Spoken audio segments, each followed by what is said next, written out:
ওকে, দেন আল্লাহু আকবার। আল্লাহু আকবার আপনাকে যুক্ত করা আছে। প্লিজ আনমিউট করে বলুন। কেমন আছেন ভাই? জি, ভালো আছি। আশা করি আপনিও ভালো আছেন। বলুন। জি ভাই, আমার আরকি প্রশ্নটা ছিল অ্যাবর্শন নিয়ে। মানে অ্যাবর্শন কি আসলে লিগ্যাল থাকা উচিত নাকি ইল্লিগ্যাল? আই থিংক মা ভাই আমার এইখানে তেমন অনেকগুলো পজিশন আছে এখানে। আম এই এক কথায় বলে দেওয়া তো আই থিংক ইয়ে না, বাট আম আই থিংক একটা সার্টেন এজের পরে আ বাধ্য করা উচিত না। বাট কেউ যদি চায় তাহলে মানে কাউন্সেলিং ও করা যায়। এটা আসলে খুব টাফ কোশ্চেন ভাই, যে অ্যাবর্শন লিগ্যাল থাকা উচিত কি লিগ্যাল থাকা উচিত না। ফর এক্সাম্পল কেউ একটা রেপ ভিকটিম, সে চাচ্ছে না, বাচ্চা রাখতে চাচ্ছে না। আপনি কি কি বলবেন সেখানে? আপনি কি সেখানে বলবেন যে না, তুমি যেহেতু প্রেগনেন্ট সেখানে তোমাকে রাখতেই হবে, বাচ্চা অনেক রাখতেই ইউএস হবে? স্টেটে এটাকে আরকি দেখলাম যে অ্যাবর্শন আরকি ব্যান্ড করে দিছে। ব্যান করে দিছে। আম, আমি এরকম তো দেখিনি যে ব্যান করে দিচ্ছে কয়েকটা, এটা স্টেট অনুযায়ী। কয়েকটা স্টেটে হচ্ছে গিয়ে আপনার ব্যান, কয়েকটা স্টেটে হচ্ছে আপনি করতে পারবেন। একটা সার্টেন টাইমের পর হচ্ছে আপনি অ্যাবর্ট করতে পারবেন বাচ্চা। তো অ্যাবর্শন যদি করানো হয় এটাকে কি মানে মার্ডার বা কিলিং হিসেবে কাউন্ট করা যায়? I don't think so. Foetus একটা ফুলি ডেভেলপড হিউম্যান না, সুতরাং আমি এটাকে মার্ডারের ওই পর্যায়ে নিব না আর কি। তবে যখন আরকি কনসেপ্ট হয় মানে স্পার্ম যখন একে ফার্টিলাইজ করে তখনই তো আসলে একটা মানে লাইফ শুরু হয়ে যায় বা ওইটাকে তখনই আমরা লাইফ হিসেবে কাউন্ট করতে পারি অ্যাজ ওই সেলটা আসলে ডিভাইড হতে পারে। But human, fully processed human being হিসেবে আপনি তো আপনি তো কনসিডার করতে পারবেন না যে আপনি ফুলি প্রসেস একটা হিউম্যান বিং, সেটাকে আপনি সরাই দিচ্ছেন। সেটাকে আপনি মানে করতেছেন, আহ, মারতেছেন। আপনি অ্যাকচুয়ালি এখানে লাইফটা এক্সাক্ট কখন থেকে শুরু হয় সেই জিনিসটা বলাটা একটু আরবিটারি পজিশনে চলে যায়। আপনি বলতে পারেন যে ভাই যখন থেকে হার্টবিট শুরু হয় তখন থেকে আপনি তখন তখন থেকে ফুললি ডেভেলপড হিউম্যান বিং বা অ্যালাইভ বলতে পারেন। বাট এই মানে এক্সাক্ট পজিশনটা প্রিটি মাচ আরবিটারি। এভাবে মানে এক্সাক্ট বলা যায় না, যে অবজেক্টিভলি বলা যায় না যে যেহেতু এর হার্টবিট আছে সেহেতু ইটস অ্যালাইভ। এখন যদি ৫, ৬ বা ৭, ৮ মাসের কোনো আরকি মানে ফিটাস ভেতরে থাকে তাহলে এবং সেটাকে যদি অ্যাবর্ট করা হয় তাহলে কি সেটা মার্ডার হিসেবে কাউন্ট হবে? আপনি চিন্তা করেন তো, ধরেন কোন একটা মেয়েকে ধরে রেপ করা হয়েছে এবং সে ওই বাচ্চাকে রাখতে যাচ্ছে না, অ্যাবর্ট করতে যাচ্ছে। What would you do? আপনি কি করবেন সেখানে? অবশ্যই তার রাইটস আছে মানে অ্যাবর্ট করানোর। এখানে আসলে তাকে জোর করার কিছু নেই। সেই এইখানেই হচ্ছে সমস্যাটা, যে সে কি রেপড, নাকি সে আউট, নাকি সে আউট অফ নোওয়্যার বলতেছে যে বাচ্চা রাখতে যাচ্ছে না। এই এখন অনেকের তো অনেক আমি রিজন থাকতে পারে। অনেকের ধরেন ফাইন্যান্সিয়াল রিজন আছে যে সে আসলে বাচ্চা পালতে পারবে না। বাচ্চা এসে হ্যাঁ, পড়েছে অথবা এই রিজনও থাকতে পারে। বাট এটা তো একজন কাউন্টার কেউ দিতে পারে যে আপনি আপনার বাচ্চা পালার দরকার নেই, আপনি বাচ্চাকে অ্যাডপশন নিষেধ দিয়ে দেন।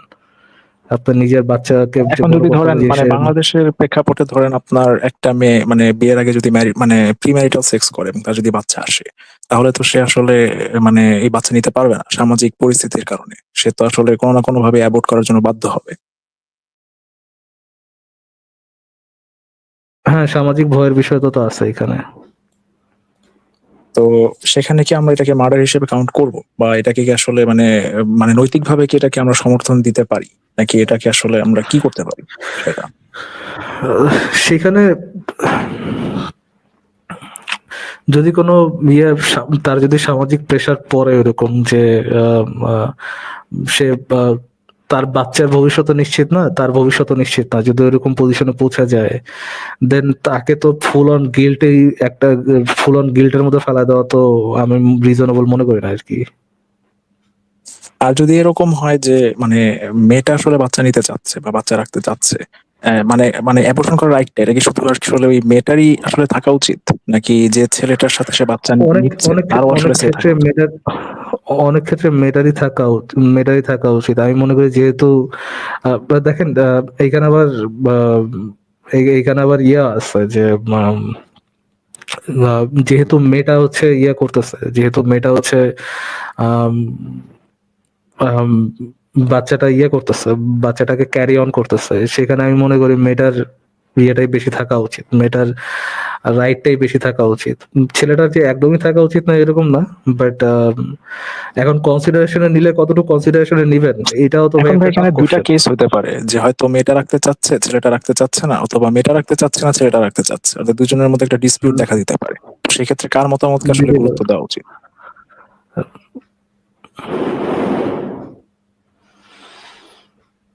বেশি গুরুত্ব দেওয়া উচিত আই থিঙ্ক মেয়েটার, যেহেতু সে বাচ্চাটা ক্যারি ক্যারি করতেছে, স্ট্রাগলটা তার, শরীরের উপর দিয়ে তার যাবে, সেখানে বেশি গুরুত্ব ইশারি দেওয়া উচিত। বাট ফর এক্সাম্পল, যেহেতু বাচ্চাটার ভরণ পোষণ করার দায়িত্বটা শুধুমাত্র ইয়ে না, মানে বাচ্চা যখন কনসিভ করবে ভরণ পোষণ করার দায়িত্ব শুধুমাত্র শুধুমাত্র এই মেয়েটার না, ইয়েটারও, তার বাবারও। আহ, সেক্ষেত্রে আহ, বাবারও কিছু বলার আই থিঙ্ক রাইট থাকা উচিত। বাট এই কতটুক থাকা উচিত আই ডোন্ট নো ভাই, এটা এত বিজ্ঞ লোক না আমি যে এটা নিয়ে বলতে পারবো আসলে।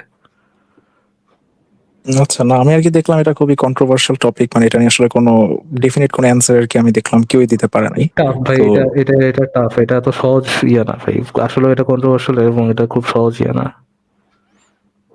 আর ভাই আরেকটা কোশ্চেন ছিল, মানে এজ অফ কনসেন্ট নিয়ে, লাইক এজ অফ কনসেন্ট আর এজ অফ ম্যারেজ মানে দুইটা ডিফারেন্ট কেন, বা এজ অফ কনসেন্ট কেন এজ অফ ম্যারেজের থেকে আসলে লোয়ার? বিকজ ম্যারেজটাও তো একটা উম, বড় ধরনের একটা রেসপন্সিবিলিটি, অ্যান্ড সেক্স তো এত বড় একটা রেসপন্সিবিলিটি না। এই জন্য ইয়েটা, age of consent can be minimised. বা বাচ্চারা অনেক সময় অনেক কিছু এক্সপ্লোর করতে চায়, সেখানে সেখানে হচ্ছে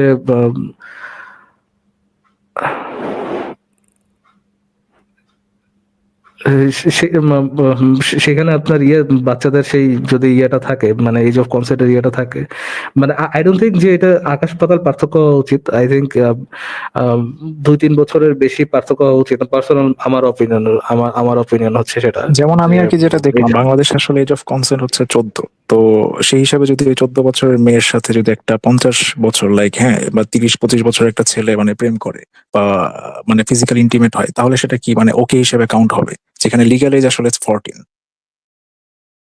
বাংলাদেশে এজ অফ কনসেন্ট 13, 14। হ্যাঁ হ্যাঁ, 14, আমি যতটুকু দেখলাম আর কি। ওয়েল, আমি মনে করি না এটা 2-3 বছরের বেশি হওয়া এটা আবার উচিত, মানে বাট এক এক 14 দেশে বছর। ভ্যারি করে, ইউএসএ তে দেখলাম 16 থেকে 18, কিন্তু অনেক দেশে আবার দেখলাম 11 আছে, ইউএসএ আবার 13 মূলত আছে। মূলত হচ্ছে ইউএসএ তে মূলত হচ্ছে কি এজ অফ কনসেন্ট 18। ইয়ে আছে আপনার আম, এ- কি এটার আপনার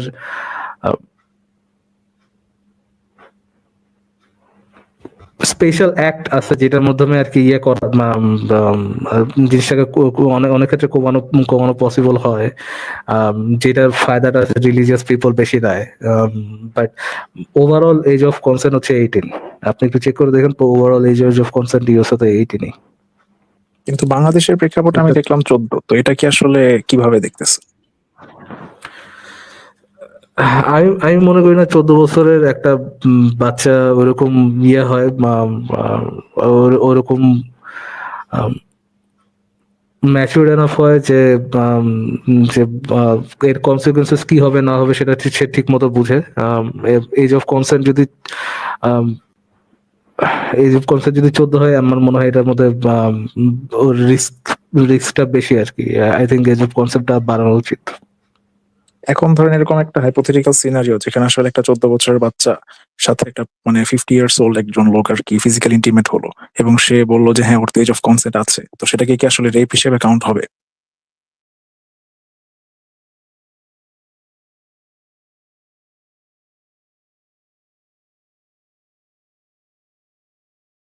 যদি এজ অফ কনসেন্টের মধ্যে থাকে তাহলে তো রেপ হিসাবে কাউন্ট হবে না আর কি, ওই দেশের আইন অনুযায়ী তো রেপ হিসাবে কাউন্ট হবে না। রেপ হিসেবে কাউন্ট হবে না, আচ্ছা। তো এটা মানে মুমিন মুসলমানদের আর কি ব্যাপারটা আর কি আমি এটাই দেখি, তারা আর কি যেটা বলতে চায় যে এজ অফ কনসেন্ট হচ্ছে 14 কিন্তু বিয়ের বয়স 18। মানে তারা বলতে চায় যে এই যে এই বয়সগুলোতে তারা আর কি জাস্ট ফিজিক্যাল ইন্টিমেট হয়ে মজা টজা করবে, এরপর যায় বিয়ে করবে। তো এরকম নাস্তিকদের আইন হইতেছে এটা, এইভাবেই তারা আর কি এটাকে রিপ্রেজেন্ট করার চেষ্টা করে বেশিরভাগ সময় যেটা দেখলাম। ভাই কেউ তো এটাকে সেলিব্রেট করার জন্য ইয়ে করতেছে না। বাংলাদেশে যদি এজ অফ কনসেন্ট ইয়ে থাকে, যদি একটা প্রবলেম হয়, ধরেন এই জিনিসটা যদি এত বেশি দেখা যায় যে বা ধরেন এইটা যদি একটা সার্টেন ইয়ে পার করে, থ্রেশহোল্ড পার করে, যেখানে হচ্ছে আপনার আম, বাচ্চারা ভিকটিম হচ্ছে, বড়দের দ্বারা ভিকটিম হচ্ছে 14 বছরের বাচ্চারা, এবং প্রবলেমেটিক ইয়ে হচ্ছে, দেন আমার মনে হয় এজ অফ কনসেন্ট বাড়ানো উচিত। কমেন্ট সেকশন আমি দেখলাম অনেকে বলতেছে যে 18 21। ভাই এটা চেক করে এজ দেখেন, অফ এটা আসলে ম্যারেজ, মানে এটা এজ অফ ম্যারেজ, ম্যারেজ এটা। এই ম্যারেজের এজ, কিন্তু কনসেন্টের এজ ভাই 14 আর কি। আমাদের কনস্টিটিউশন যেটা সেটা আর কি ইন্টারনেটে পাওয়া যায়, সেটা দেখেন মানে কমেন্ট সেকশনে যারা বলতেছেন। তো যাই হোক, আমার আর কি মনে করি যে এটা আসলে মানে আহ, যারা আর কি ছোট বাচ্চা এটা আসলে ভিকটিম হতে পারে অনেক ক্ষেত্রে, আমার যা মনে হয়। হ্যাঁ, এটা যদি এরকমটা ইয়ে হয়, দেন এটার ভিকটিম হওয়ার পসিবিলিটি আছে অনেক। আর যদি এরকম হয় যে আসলে মানে যারা ফিজিক্যাল ইন্টিমেট হচ্ছে এখন তারা দুইজনই আসলে মাইনর, 14 15 বা 15 16 বা 16 17, তো এরকম যদি হয় সেটাকে কি আসলে রেপ হিসেবে কাউন্ট হবে, যেহেতু তাদের আই কনসেন্ট নো, দেওয়ার দুজনই বয়সী? দুজনই তো দুজনের একজনই তো কনসার্ন দেওয়ার বয়স নেই। সেখানে তো বাচ্চাদের ক্রিমিনালাইজ করার তেমন কিছু নাই। হ্যাঁ, আপনি তাদেরকে কাউন্সিলিং করাতে পারেন, বাট এটা ক্রিমিনাল অ্যাক্ট হিসেবে ধরার কোনো লেজিটিমেসি আছে বলে আমি মনে করি না। আচ্ছা ভাই, বুঝতে পারছি। আচ্ছা, আর কিছু বলবেন? আল্লাহ আকবর ভাই। ঠিক আছে। ওকে, ঠিক আছে। নিহিলিস্ট, নিহিলিস্ট আপনাকে যুক্ত করা হয়েছে। নিহিলিস্টই তো মনে হয় আপনার নাম। হ্যাঁ ভাই, বলো।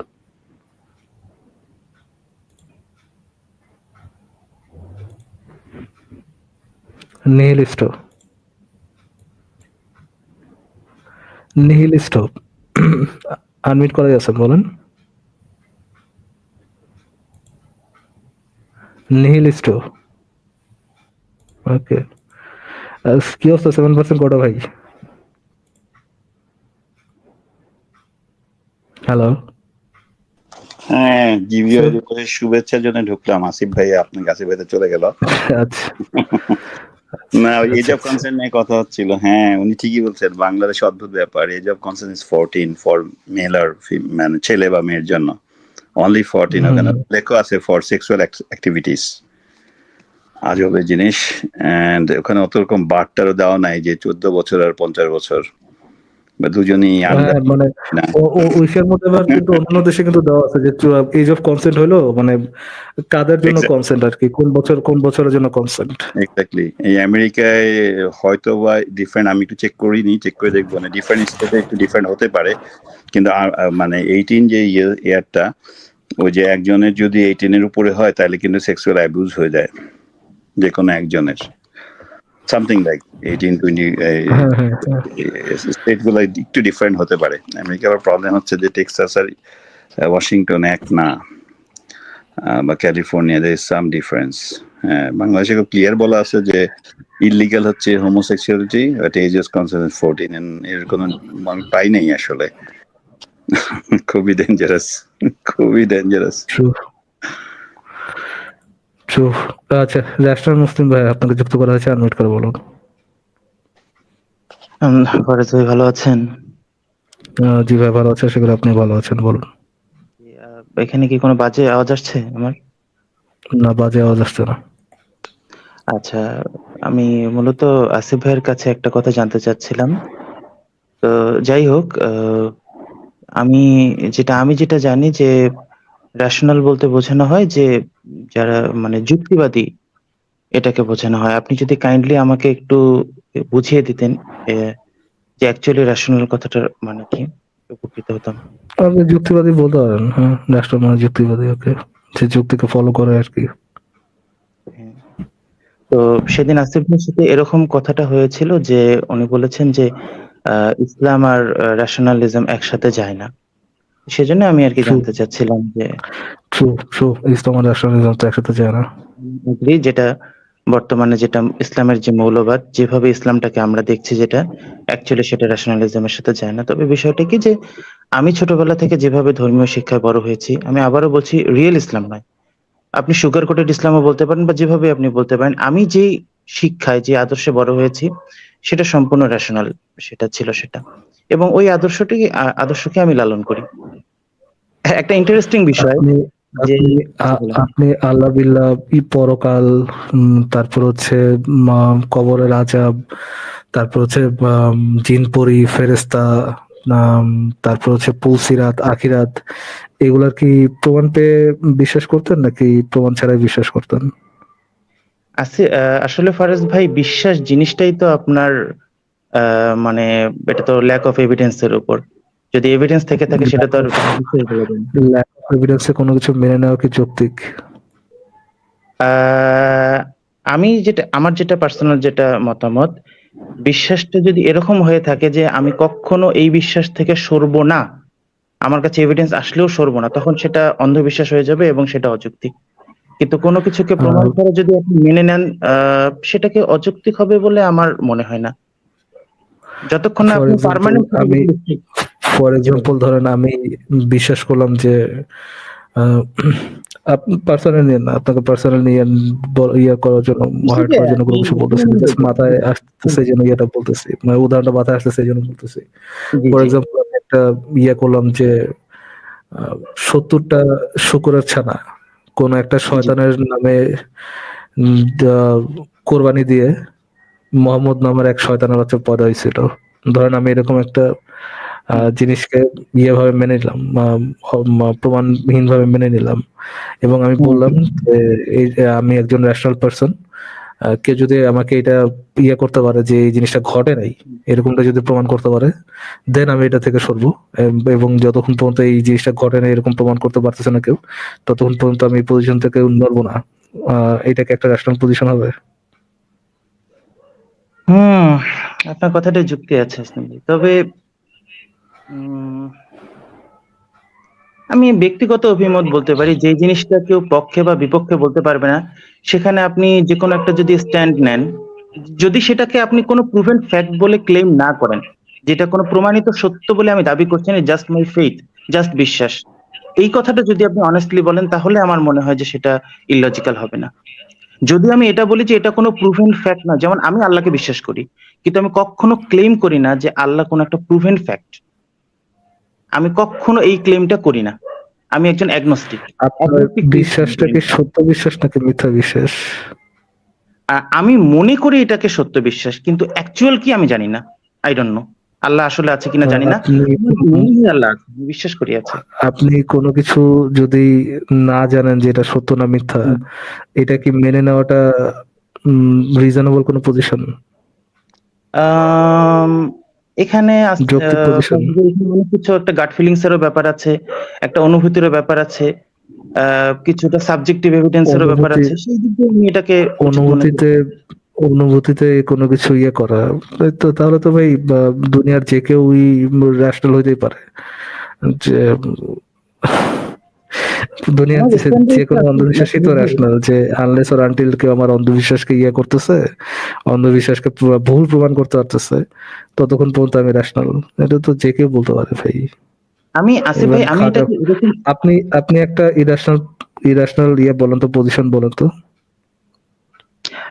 ইরাশনাল পজিশন হচ্ছে এরকম, আমি মনে করি যে আল্লাহ আছেন এবং এটাই প্রমাণিত সত্য, এবং এটাই একেবারে সত্য, এটাকে কেউ কখনো মিথ্যা প্রমাণ করতে পারবে না। এইটা একটা ইরাশনাল পজিশন একটা। কেউ যদি ধরেন কেউ যদি গোলাম আজমকে ইয়ে মনে করে, গোলাম আজমকে নবী মনে করে, এবং মনে করে যদি কেউ এটাকে ভুল প্রমাণ করতে পারে আমি তাহলে মেনে নিব, ভুল প্রমাণ করার আগ পর্যন্ত গোলাম আজম নবী, সে ইরাশনাল না। আমি আসিফ ভাই, ফারাজ ভাই, আমি এটাকে এইভাবে দেখি, যদি সে এইভাবে বলে যে ইটস জাস্ট মাই ফেইথ, এটা জাস্ট আমার বিশ্বাস, এটা কোনো প্রুভেন ফ্যাক্ট নয়, আমি এটাকে ইয়ে বলেই মনে করি। এইটাকে যেটা আপনি বলতে পারেন যে সে তার ইয়ে সম্পর্কে অনেস্ট, বাট এই পজিশন তো র্যাশনাল পজিশন না যে আপনি যে কোনো একটা ক্লেম, র্যাশনালিটি তো ভাই আপনার পার্সোনাল ভিউ ইয়ে হিসাবে কাউন্ট হবে না, বা যৌক্তিকতা আপনার পার্সোনাল অভিমত হিসাবে কাউন্ট হবে না। এটা কাউন্ট হবে যে শুধুমাত্র আপনার যে কোনো একটা পজিশন সম্পর্কে আপনার ইয়ে আছে কিনা, প্রমাণ আছে কি প্রমাণ নেই, ওটা সম্পর্কে আর কি আপনার রেশনালিটি কাউন্ট হবে।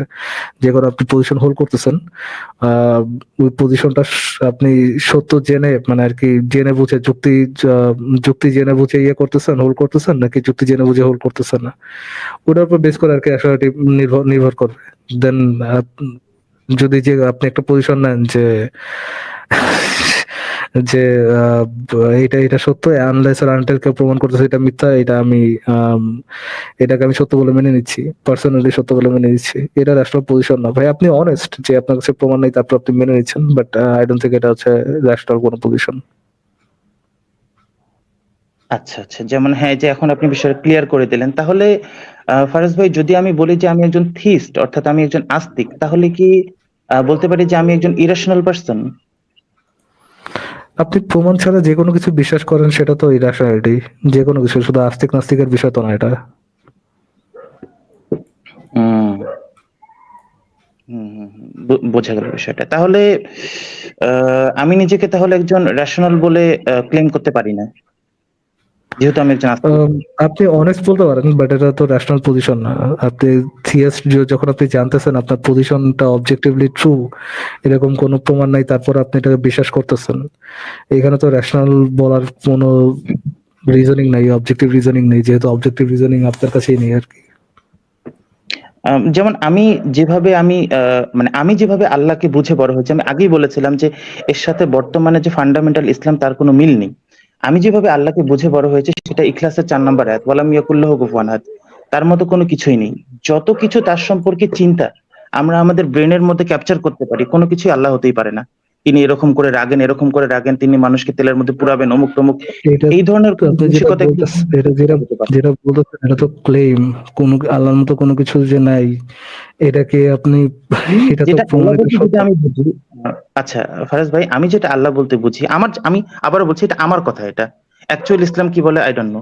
আমার যেটা বিষয়, আল্লাহ হচ্ছে যে আমার এক্সিস্টেন্সের কারণ, সেটাকে আমি আল্লাহ বলে জানি। আমার এক্সিস্টেন্সের কারণ, আমার অস্তিত্বের কারণ।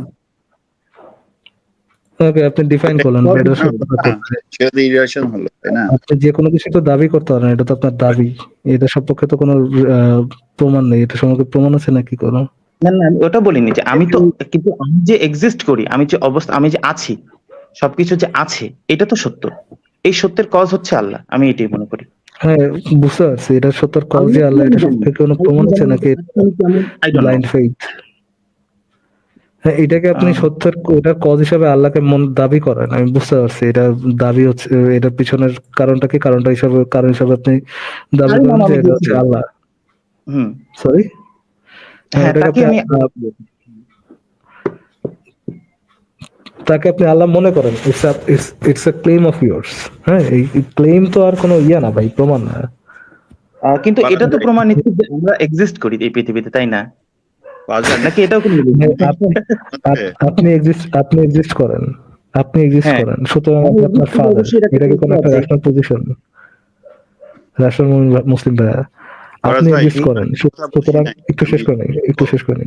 হ্যাঁ, আপনি এক্সিস্ট করেন, ন্যাশনাল মুসলিম ভাইয়া, সুতরাং আমি আপনার ফাদার। এই যে আমি আপনাকে না না, কথা যে বললাম, আপনি আমার আমার কাছে প্রমাণ এক্সিস্টেন্স চাইলেন একটা কজ। ভাই, একটু শুনুন, আপনি আমার কাছে প্রমাণ চাইলেন ভাই, আমি যে আপনার ফাদার, এটা সম্পর্কে আপনার আমার কাছে কি প্রমাণ আছে? আমি যদি ঘুরাই আপনাকে এই কথাটা বলি, আপনি তো এক্সিস্ট করেন, এটা তো ট্রু, সেটা তো আপনি জানেন, আমিও জানি। দুনিয়াতে অনেক কিছু এক্সিস্ট করে, সেটা তো আপনি জানেন, আমিও জানি। বাট এটা ট্রু যে এটার কজ হচ্ছে আল্লাহ, আমি সেটার কথা বলতেছি, সেটা সম্পর্কে কি কোনো প্রমাণ আছে আপনার কাছে? ফারাজ ভাই, আমি সেভাবে বলি, আমি বলেছি এর যে একটা কজ আছে, যেই কজ আছে ওই কজকে আমি আল্লাহ বলি। হ্যাঁ, ওই কজটা যে আল্লাহ, এটা কি আপনার ইয়ে আছে নাকি? যে কোনো একটা আরবিটারি নাম দিছেন আপনি, যে আপনার হিসাব পিছনে ধরেন আপনার জীবনের পিছনের কজ হচ্ছে গিয়া আপনার বাবার শুক্রাণু এবং মার ডিম্বাণু মিশ্রিত হওয়া, সেটা আমি এই বলতে মিশ্রিত পারবো। হওয়াকে আপনি আল্লাহ বলে ডিফাইন মানে আল্লাহ বলে নাম দিয়েছেন, সেটা বলুন, নামকরণ সেটা করবেন। বলুন। এরকম তো আমি আরবিটারি যে কেউ যে কোনো কিছু নামকরণ করতে পারে। এটা তো আরবিটারি নেইমিং। এটা তো কোনো কিছু ইয়ে করে না, এটা তো কোনো কিছু প্রমাণ করে না। আমি বলতেছি এটা কি আপনার জাস্ট এরকম আরবিটারি নেইমিং, নাকি এটার পিছনে কোনো প্রমাণ টমাণ আছে যে এই আল্লাহ নামে কোন একটা বিং এরকম কোনো কিছু করছে? না, আবারও বলছি যে আল্লাহ যে কোনো বিং, আমি এই দাবিটাও কখনো করি না। তিনি যে আসলে কি আমি জানি না, কিন্তু মানে আরবিটারি নেমিং করতেছেন আপনি, আরবিটারি এটাকে কোন একটা নাম নাম কষ্টের কোন একটা নাম দিচ্ছেন, এভাবে আরবিটারি বলতে একটা নাম পারেন, দিচ্ছেন, নাম হচ্ছে আল্লাহ, এটাই তো। এভাবেও বলতে পারেন, এভাবেও আপনি একটা বলতে পারেন, জাস্ট একটা আরবি নাম দেয়া, দ্যাটস ইট। এটাও আপনি বলতে পারেন। আরবি না আরবিটারি, আরবি না, আরবি না আরবিটারি, মানে র্যান্ডম যে কথাটা, কোনো একটা ও আচ্ছা আচ্ছা আচ্ছা। প্রমাণহীন হ্যাঁ। কোন একটা উদয় নাম দেওয়া আর কি, ওর্থলেস নাম দেওয়া যেটাকে বলতেছি সেটা হচ্ছে আরবিটারি নেইমিং। আচ্ছা রাসূল মুসলিম ভাই, মানে যেটা বোঝা গেল ফাইনালে যেটা কথা, আমি যদি নিজেকে থিয়েস্ট বলে ক্লেম করি তাহলে আমি নিজেকে রেশনাল বলতে পারি না, তাহলে তো আমার এই নিজেকে রেশনাল যে কোনো পজিশন, এটা এটা it's not about theory. Even for example আমি যদি মনে করি যে আসিফ ভাইয়ের সাথে যেটা নিয়ে কথা হলো আর কি, যে আমি যদি মনে করি আওয়ামী লীগ বাংলাদেশের জন্য বেটার অপশন, আমি যদি এটা মনে করি এবং এটা সপক্ষে যদি আমার কাছে প্রমাণ না থাকে, আমি যদি প্রমাণ করতে যে ব্যর্থ হয়ে যাই এবং আমি বলি আমি rational, no I won't be a rational person. আমি অ্যাটলিস্ট ওই ক্ষেত্রে রেশনাল না। অন্য ক্ষেত্রে আমি রেশনাল হতে পারি, অন্য অনেক ক্ষেত্রে আমি রেশনাল হতেই পারি, বাট এই ক্ষেত্রে আমি রেশনাল না। তো কেমন এটা it's not about being theist, being atheist, এবং একজন এথিয়েস্টও ইয়ে হতে পারে, একজন এথিয়েস্টও ইরাশনাল হতে পারে। একজন এথিয়েস্ট সে বলতে পারে যে I know there is no God, এবং সে এটা বলে প্রমাণ করতে না পারে যে দেয়ার ইজ নো গড। এইরকম করেও কি একজন একজন ইরাশনাল এথিয়েস্ট হতে পারে? কেউ যদি বলে যে ঈশ্বর বলে কিছু নেই, তখন তো সেটা তার ক্লেম হয়ে গেল, তখন তো তার রেসপন্সিবিলিটি হবে তার এভিডেন্স দেওয়া। ইয়েস, এবং সে যদি এটা প্রমাণ করতে না পারে, তারপরেও সে যদি এটা প্রমাণ করতে না পারে, সে যদি বিশ্বাস করে যে there is no God, there is no God, এটা যদি ইয়ে করে, তাহলে তো অফকোর্স সে একজন ইরাশনাল পারসন। যে কোনো claim, it's not about being theist or atheist, আর যে কোনো মানে শুধুমাত্র এটার ক্ষেত্রে না, যে কোনো ক্ষেত্রেই আপনি একটা দাবি করেন, বাট ওই দাবি সপক্ষে আপনার কাছে প্রমাণ নেই, আই থিঙ্ক ওই পজিশন আপনার কাছে ইরাশনাল। ওই অ্যাটলিস্ট ওই পজিশনটাতে ইরাশনাল, অন্য পজিশন না, ওই পজিশন আছে আপনি ইরাশনাল। 7% কোটা ভাই মনে হয় কিছু একটা বলতে যাচ্ছেন। হ্যাঁ, আমি আসলে উনি শুরু করেছিলেন এরকম যে বর্তমানে ইসলাম বা মুসলমানরা যেভাবে করে ওইভাবে কিন্তু ধর্ম নিয়ে শুরু করছিলেন। তিনি কি আগে মানে উনি একটা সমষ্টিগত বলতে যে পরে আবার বললেন যে আমি ওই সূরা ইখলাসের ওই 2 লাইনে বিশ্বাস করি। তো বর্তমানে মুসলমানরা বা ইসলাম কিভাবে করে এটা কেন বলছিলেন, এটা বুঝলাম না। আমি প্রথমে একটু আমার অবস্থানটা ক্লিয়ার করি। আমি এটা বলিনি যে আমি এভাবে বিশ্বাস করি, আমি বলেছি যে আমার যেরকম থট, আমার চিন্তা ভাবনা, সেটা ওই সূরা ইখলাসের সাথে মিলে যায়। মানে বিষয়টা অনেকটা এইরকম, ওটা বোঝানোর জন্য বলেছিলাম। হ্যাঁ, কিন্তু শুরু করেছিলেন এখনকার মুসলিমরা বা এখনকার ইসলাম এরকম, মানে তার আপনার পছন্দ নয় এরকম একটা। না না না, আমি যখন ইসলামের ব্যাপারে আলেম ওলামাদের আমি যখন গভীর মানে তাদের যে ব্যাখ্যা আমি যখন সেটা জানলাম, যেহেতু আমি নিজেকে একজন, আর যাই হোক রেশনাল যদি আপনি নাও বলেন, অনেস্ট পার্সন তো মনে করি, একজন অনেস্ট পার্সন হিসেবে আমি তো এগুলোকে তো অ্যাকসেপ্ট করতে পারি না, এটা অসম্ভব, ইম্পসিবল। যেমন একটা মজার বিষয় একটা বলি, হয়তো শুনলে হাসবেন। হযরত মুহাম্মদ যে একটা হিস্টোরিক্যাল ক্যারেক্টার, আমি অনার্সে ওঠার আগ পর্যন্ত আমি এটা জানতামই না। আমি তাকে মাইথোলজিক্যাল ক্যারেক্টার মনে করতাম। আমি জানতামই না যে তিনি একজন রিয়েল ক্যারেক্টার। আমি ভাবতাম যে মুহাম্মদ মানে হচ্ছে একটা প্রশংসিত চরিত্র, যাহা ভালো তাহাই মুহাম্মদ, যাহা খারাপ তাহা মুহাম্মদ নয়। তিনি যে রিয়েল ক্যারেক্টার, এটা আমি অনার্স ওঠার পরে জানতে পারলাম। আচ্ছা, আমি আমি একটা ভিডিও দেখাই আপনাকে, একটা মজার ভিডিও দেখেন।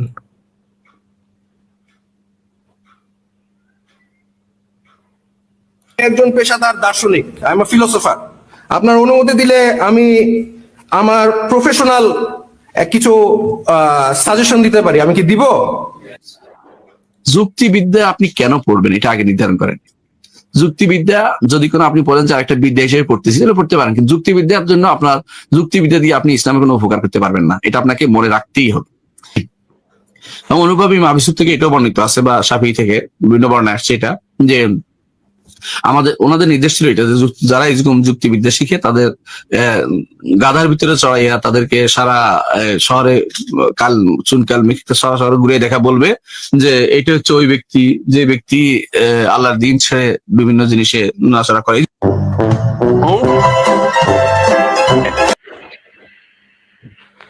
তো এই হচ্ছে বিং যুক্তিবাদী আর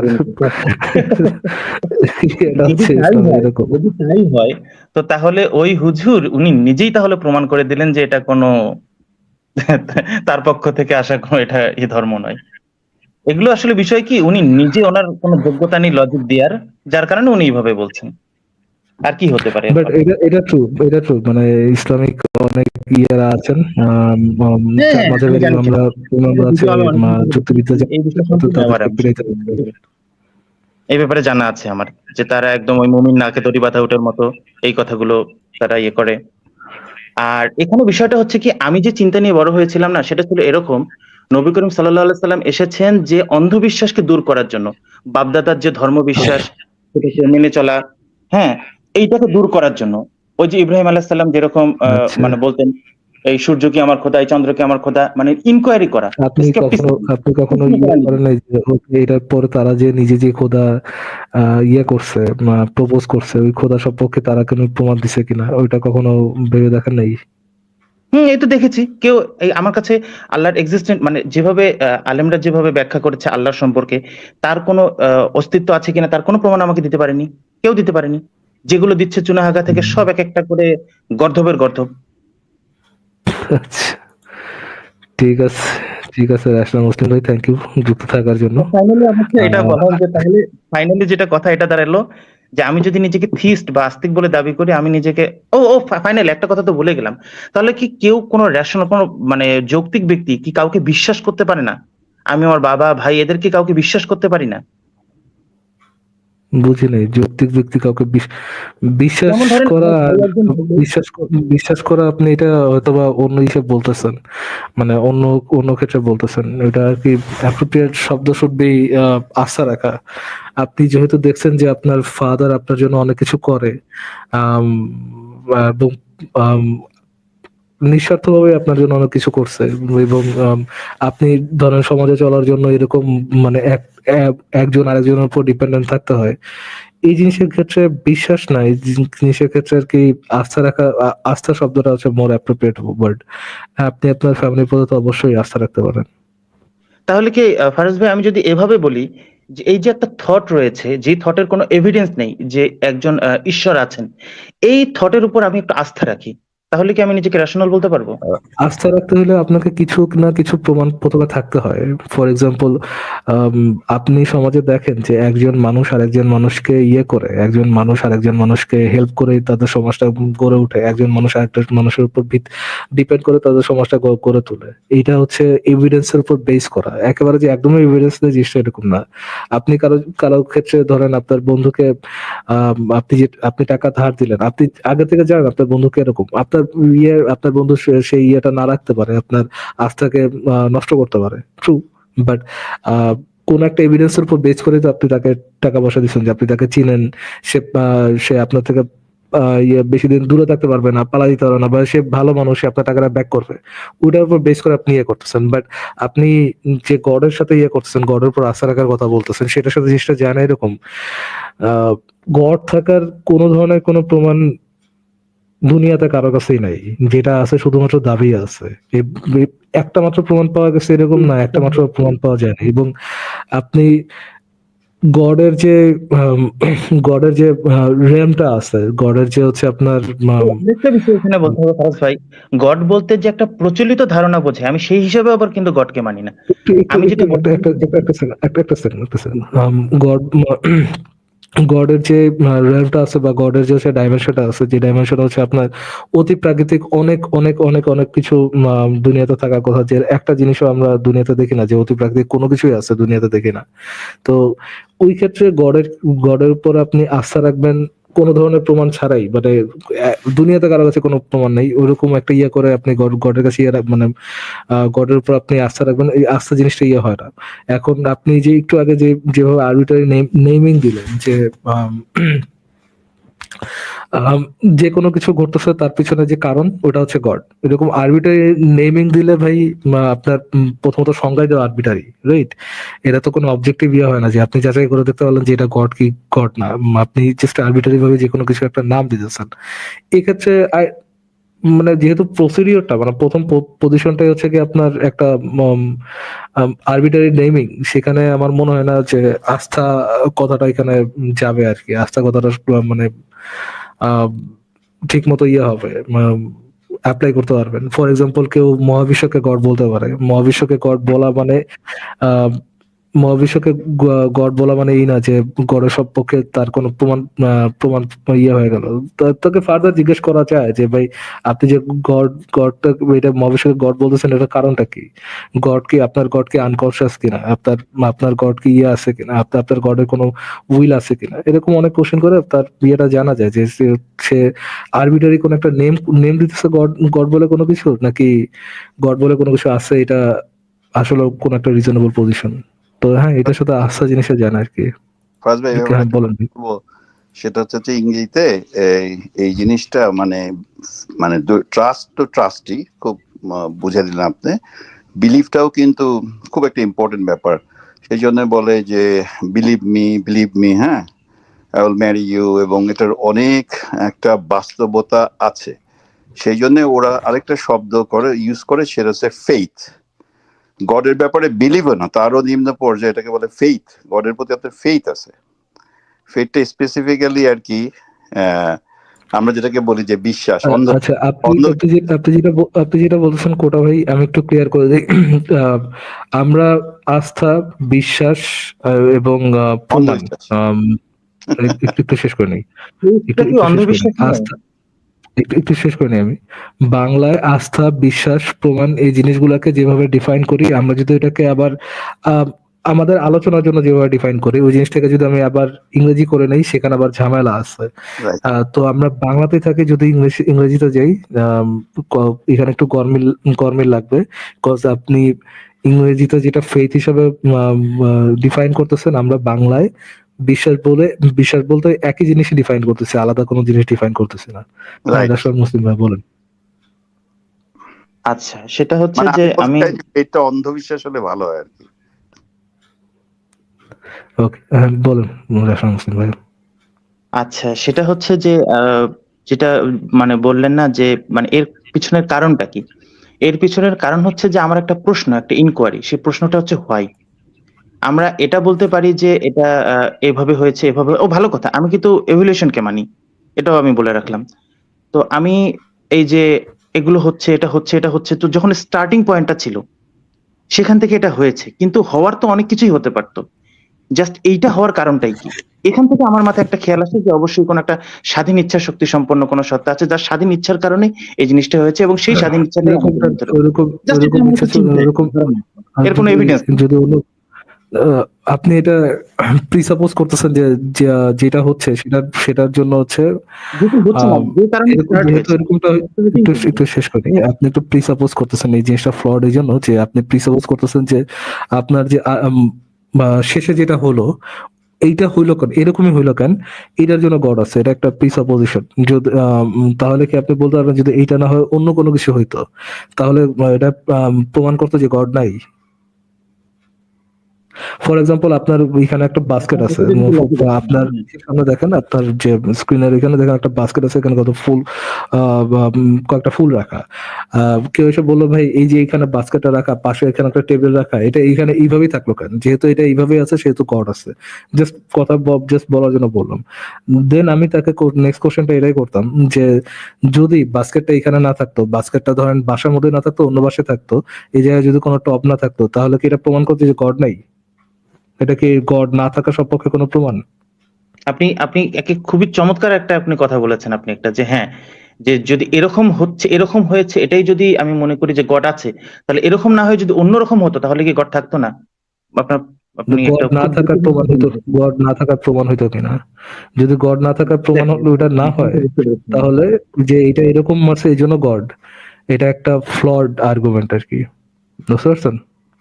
ফর এক্সাম্পল যে বলে আমাদের মহাবিশ্ব এরকম সাজানো গোছানো, মহাবিশ্বে এত ল আছে, এরকম থাকলো কেন, সুতরাং গড। এই যে না, না, না, না, না, না, না, এইটা আমি মনে করি না যে মহাবিশ্বে এত লয় কেন। মহাবিশ্ব আপনি আপনি সেটা আপনি মনে করেন সেটা যে বলি নাই ভাই, আপনি মনে করেন সেটা বলি নাই, মানুষের কথা বলতেছি। মানুষের যে ধরনের মানে বিশ্বাসীরা যে ধরনের আর্গুমেন্ট দেয় যে ধর ও আচ্ছা, পৃথিবী গোল্ডিলক জোনে আছে, পৃথিবী গোল্ডিলক জোনে আছে কেন? অন্য জায়গাতে থাকতে পারতো। গোল্ডিলক জোনে আছে দেখে লাইফ সাস্টেন করে, এবং গোল্ডিলক জোনে কে রাখলো, কিভাবে থাকলো, সুতরাং গড। এখন যদি পৃথিবী গোল্ডিলক জোনে না থাকতো, ফর এক্সাম্পল যদি মানুষ না থাকতো, তাহলে কি এটা প্রমাণ করতো যে গড নাই? বা আম, মানুষ যদি খুব হার্শ ওয়েদারে সার্ভাইভ করতো, ফর এক্সাম্পল পৃথিবী গোল্ডিলক জোনে না, আরেকটু আরেকটু হচ্ছে আপনার সূর্য থেকে আরেকটু দূরে, আরো অনেক আরো অনেক বেশি দূরে, যেখানে লাইফ শুধুমাত্র সাস্টেন করতে পারে আপনার গভীর সমুদ্রের নিচে, যেখানে হচ্ছে আপনার ভলকানো আছে, ওরকম গরম উষ্ণ জায়গায় লাইফ সাস্টেন করতে পারে। ওইখানে একটা থিঙ্কিং বিং যদি ভাবে যে এইখানে তো লাইফ সাস্টেন করতেছে, তখন তো পৃথিবী গোল্ডিলক জোন নাই। দেন ওই যে প্রাণীগুলা যারা ভলকানোর আশেপাশে আছে সমুদ্রের নিচে, তারা কি মনে করবে যে যেহেতু আমরা গোল্ডিলক জোনে নাই, সেহেতু গড নাই? এই পজিশনে যাওয়াটা কি রিজনেবল হবে? এই পজিশনে যাওয়াটা যদি রিজনেবল না হয়, তাহলে গোল্ডিলক জোনে থাকা কিভাবে গডের সপক্ষে, এবং গড আছে এটা সপক্ষে কোনো প্রমাণ হয়? বুঝতে পয়েন্ট পারছেন আসল? পয়েন্ট পয়েন্ট পয়েন্ট হ্যাঁ, ধরতে পেরেছি আমি জিনিসটা। তো এখন মনে করেন যে তাহলে তাহলে এই জিনিসগুলো তাহলে আমরা বাদ দিই, যদি গডকে আমরা বাদ দিই, এটা তো মানতেই হবে যে যে কোনো কিছুর একটা যে উৎপত্তি হয় তার পিছনে তো কষ্ট থাকতে হবে। আচ্ছা, কি উনি থাকতে হবে? আরেকটা বলেছেন ফারাজ ভাই, উনি বলেছিলেন পরিবর্তন বিশ্বাস করেন, বাট অবশ্যই এটা বিশ্বাস না করার কি আছে এখানে? একটু বলি, একদম শুরুটা আপনি বলেছেন যে তাহলে শুরুটা নিশ্চয়ই কোনো সত্তা, হ্যাঁ, ইন্টেলিজেন্ট সত্তা করে দিছিল। তো আপনার ওই যুক্তিতেই এটা ফারাজ ভাই অনেকবার বলছেন, ইন্টেলিজেন্ট বলিনি, বলেছি ইন্ডিপেন্ডেন্ট সত্তা, ইন্ডিপেন্ডেন্ট সত্তা। হ্যাঁ, তো আপনার তার কথা, কোনো হিউম্যান ব্রেন নেই। ইন্ডিপেন্ডেন্ট সত্তাটাকে ওই শুরু করলো কে? সেই প্রশ্নটা আসবে না আপনার মাথায়? এটাও পয়েন্ট, সেই ইন্ডিপেন্ডেন্ট সত্তাটাই বা কোথা থেকে আসলো, এটাও পয়েন্ট। এভাবে তো চলতেই থাকবে আর্গুমেন্ট। আপনি আগে একটু প্রথম থেকে ভাবেন যে গড জিনিসটা কি?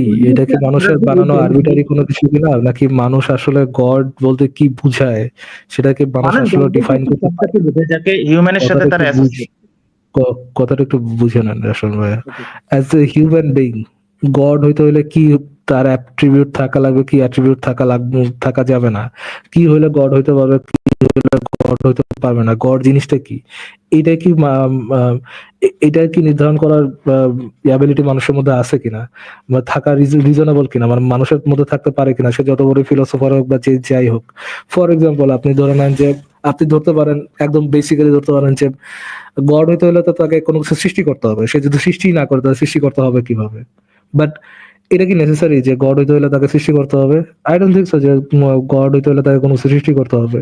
ফর এক্সাম্পল, কোন একটা বিং থাকতেই পারে যার কাছে সুপার ন্যাচারাল পাওয়ার আছে, যে হচ্ছে কোনো কিছু সৃষ্টি করে নাই, বাট আপনাকে আফটার লাইফে জাজ করবে, আপনাকে আফটার লাইফে হয়তো বা হ্যাভেন নামে কোনো কিছুতে দিবে, বা হেল নামে কোনো কিছুতে দিবে, তার সেই পাওয়ার আছে। আপনি কি বলতে পারবেন যে এই বিংটা গড না? বলতে পারবেন সেটা রাসূল মুসলিম ভাই? এটা তো ডিপেন্ড করবে যে আপনি গডকে কিভাবে ডিফাইন করেন তার উপর। নো, আপনার ডেফিনেশন উপর কি গড নির্ধারণ করবে আপনি কিভাবে ডিফাইন করলেন? আপনার কি অ্যাজ এ হিউম্যান বিং সেই অ্যাবিলিটি আছে? আপনার অ্যাজ এ হিউম্যান বিং সেই কি মানে অ্যাবিলিটি আছে যে ডিফাইন করা যে এই অ্যাট্রিবিউট থাকলে তুমি গড হইতে পারবে, এই অ্যাট্রিবিউট থাকলে তুমি গড হইতে পারবে না? অ্যাজ এ হিউম্যান বিং আপনার কি সেই মানে সেই ক্ষমতা আছে?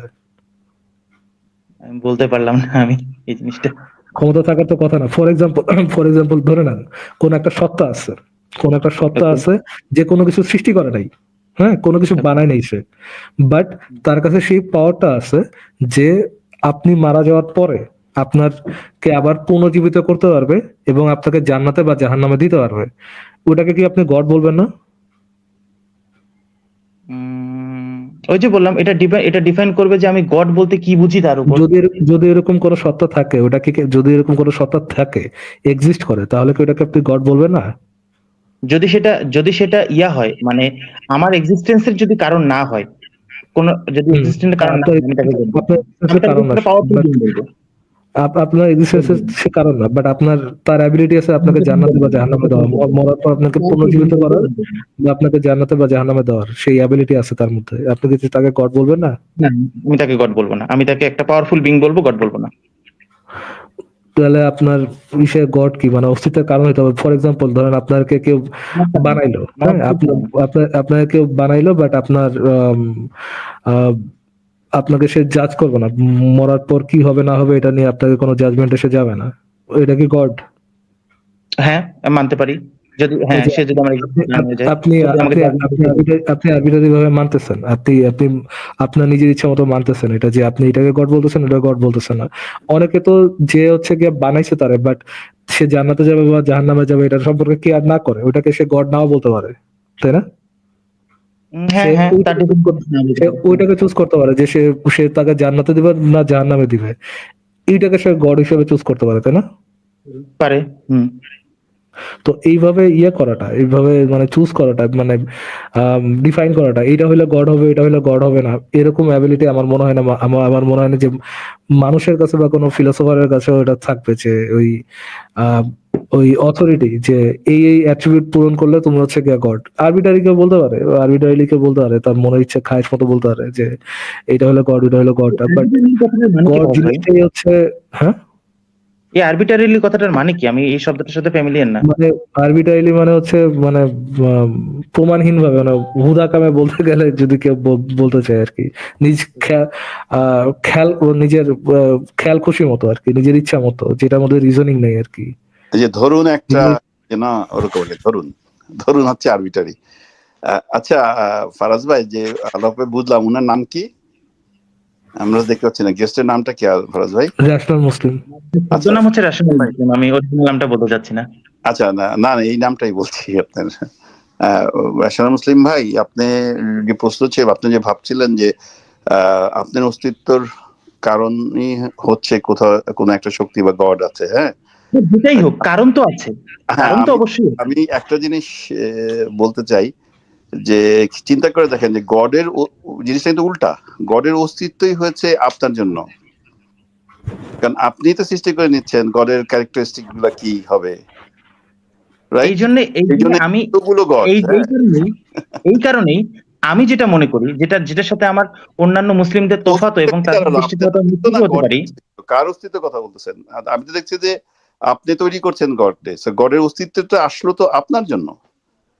এইখানেই আমি আমার একটা কথা বলতে চাচ্ছি, এই পয়েন্টে আমি একটা কথা বলতে চাচ্ছি, সেটা হচ্ছে এইটাতেই আমার প্রচলিত ইসলামের সাথে মেলে না, কারণ প্রচলিত ইসলাম স্রষ্টাকে সৃষ্টি থেকে আলাদা করে, আমি মনে করি আমি তারই একটা পার্ট।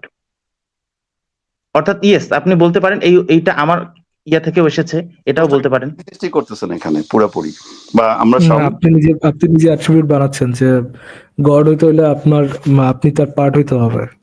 গড হইতে গেলে না, আমি মানে যেটাই যে আমার যে মানে এই আমার অস্তিত্বের মহাবিশ্বের দুইটা অপশন আছে, দুইটা অপশন আছে আপনার কাছে। ধরেন দুইটা বিং আসলো আপনার কাছে, যে বিংটা দুইটাই ক্লেম করতেছে আপনাকে বানাইছে। একজন বলতেছে যে আমি বানাইছি এবং আপনি, একজন বলতেছে যে সে আপনাকে বানাইছে এবং আপনি তার পার্ট, এবং একজন বলতেছে সে আপনাকে বানাইছে কিন্তু আপনি তার পার্ট না। আপনি কোনটাকে গড হিসেবে চুজ করবেন?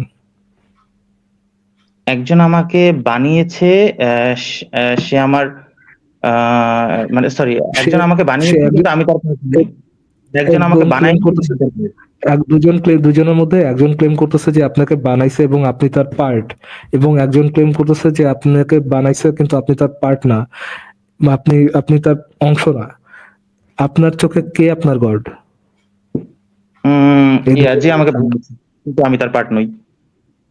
যে আপনি পার্ট নয় সে আপনার গড, নাকি পার্ট সে আপনার গড? আমি পার্ট নই, যে আমাকে বানিয়েছে, যদি এরকম কোন অপশন আমাকে চুজ করতে হয় তো। আরে ভাই, কথা না বুঝে অ্যান্সার করতেছেন। দুজনই বলতেছে দুজনই আপনাকে বানাইছে, দুজনে বলতেছে দুজনই আপনাকে বানাইছে, এবং একজন বলতেছে বানানোর সাথে সাথে সে হচ্ছে আপনার, আপনি তার অংশ। একজন বলতেছে আপনি তার অংশ, একজন বলতেছে আপনি তার অংশ না। এই দুজনের মধ্যে কে আপনার গড? কিন্তু এটা কি করে পসিবল যে দুজনেই আমাকে বানিয়েছে? হাইপোথেটিক্যাল পজিশন, হাইপোথেটিক্যাল বলতেছি, হাইপোথেটিক্যাল একটা সিচুয়েশন দিচ্ছি আর কি।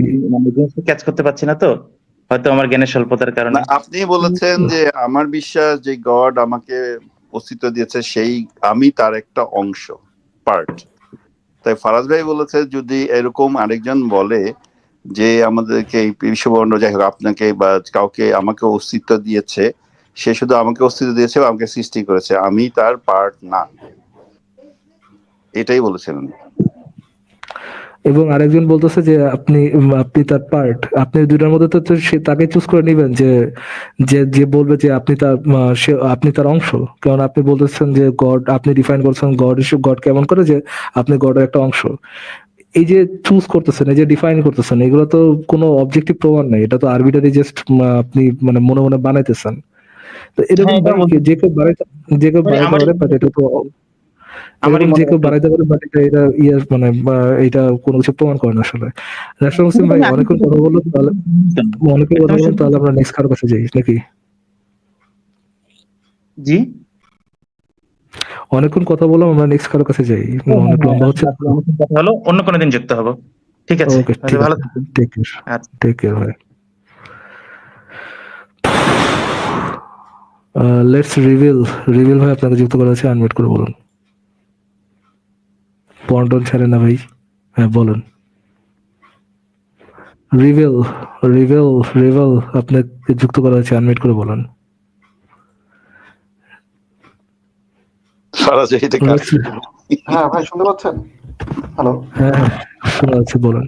হ্যাঁ ভাই, আসলে ওনার সাথে কথা বলতে পারলে ভালো লাগতো, তো ওনার কোশ্চেন করে অ্যান্সার দিতে যাচ্ছিলাম আর কি। আপনার কথা কিছু বোঝা যাচ্ছে না, একটু ক্লিয়ারলি বলুন। জি, আমি আসলে ওনার কথাগুলোর অ্যান্সার দিতে যাচ্ছিলাম, রেশনাল মুসলিম ভাই যে ছিলেন, তো ওনার সাথে কথা বলতে পারলে আচ্ছা ভালো লাগতো আর কি। এই জন্য আচ্ছা বলতে আচ্ছা। যাচ্ছিলাম।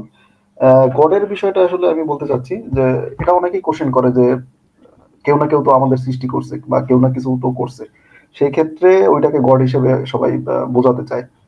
তো এই বিষয়টা ক্লিয়ার করতে চাচ্ছিলাম যে তাদের একটা, আমারও ওই এটা এক ভাই, ওই যে কি যেন ওনার নাম, জয় বাংলা হিসেবে আছে আর কি, উনিও বললেন যে আহ, তাহলে তাকে কি সৃষ্টি করছে, তো এই কোশ্চেন তো আসে, এটা তো অবশ্যই আসবে। এখন বিষয় হচ্ছে যে ধরে নিলাম যে কেউ না কেউ আমাদের সৃষ্টি করছে, যে শুরু থেকেই শুরু। এখন তাহলে আমার কোশ্চেন আরো একটা দাঁড়ায় যে যদি গড থেকেই শুরু হইতে হয়, তাহলে ইউনিভার্স থেকে কেন শুরু হইতে পারে না, যে মানে কিছু ছিল ইউনিভার্স থেকেই স্টার্ট, এরকম আর কি বিষয়টা ছিল। ট্রু ট্রু, বলতে পারেন।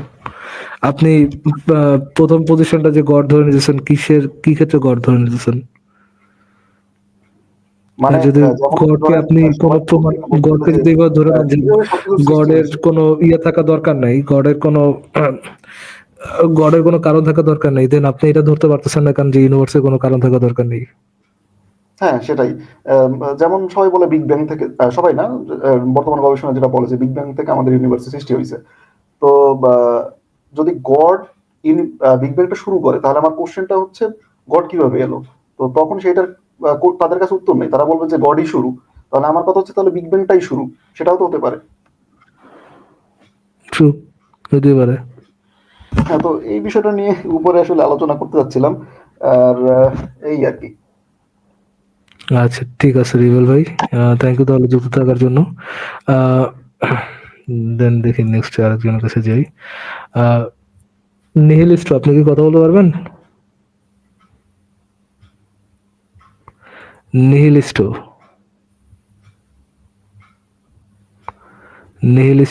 আচ্ছা নিহিলিস্ট কথা বলছেই না, তাহলে নিহিলিস্টকে বের করে দেই। পিভিএক্স আপনাকে যুক্ত করা আছে, আনমিউট করে বলুন। সরি, জয় বাংলা। আমি বলতে চাইছিলাম, আমার প্রশ্ন ছিল যে মানে যে আমি একটু আগেও জয়েন হয়েছিলাম 1-2 ঘন্টা আগে, তো মানে অনেক সেলিব্রিটি যেরকম বলে যে ওরা রিলিজিয়াস না বাট ওরা স্পিরিচুয়াল, তো মানে স্পিরিচুয়াল মানে ওরা কি বোঝাতে চায়, আপনার কি মনে হয়? As a আমার মনে হয় rational বুলশিট person. বুঝাতে চায়। কি বুঝাতে চায় তারা নিজেরাও ঠিক মতো জানে না যে কি বুঝাতে চায়।